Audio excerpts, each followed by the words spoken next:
সাহাবা একরামদের কাজই ছিল শুধু রাসূলের দাওয়াত দেওয়া।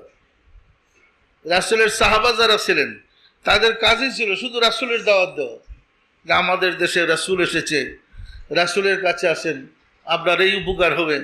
এই দাওয়াত দিতে দিতে মানুষ অনেকেই রাসূলের ইসলাম গ্রহণ করে সাহাবা হইলেন।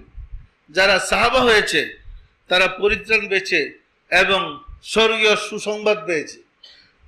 রাসূলের 10 সাহাবীর কথা আছে আশারে মুবাশশারা, 10 জন দুনিয়াতে থাকতেই বেহেশতের শুভ সংবাদ পেয়েছিলেন।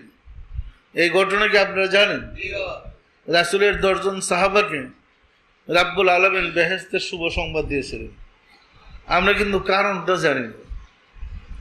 সংবাদ দিয়েছিলেন তা জানি, কারণটা কিন্তু জানি না। কি জানি? কারণ জানি। ঘটনা ছিল ওই বৎসর ছিল আরবে প্রচুর অভাব, ভীষণ অভাব। তো বণিকরা বিভিন্ন অঞ্চল থেকে খাবার খাদ্য নিয়ে আসে, ঘন্টা বাজাইত, ওই ডুলের মতো বাজে না, বাদ্যদেরকে ডুল বাজে গান দেখাইবার লাগে, বানর নাচ দেখাইবার লাগে বাজে না, ওইরকম বাজেলি সবাই দৌড়ে আসতো, মনে করতো বণিক আসছে, তার কাছ থেকে কেনাকাটা করা যাবে।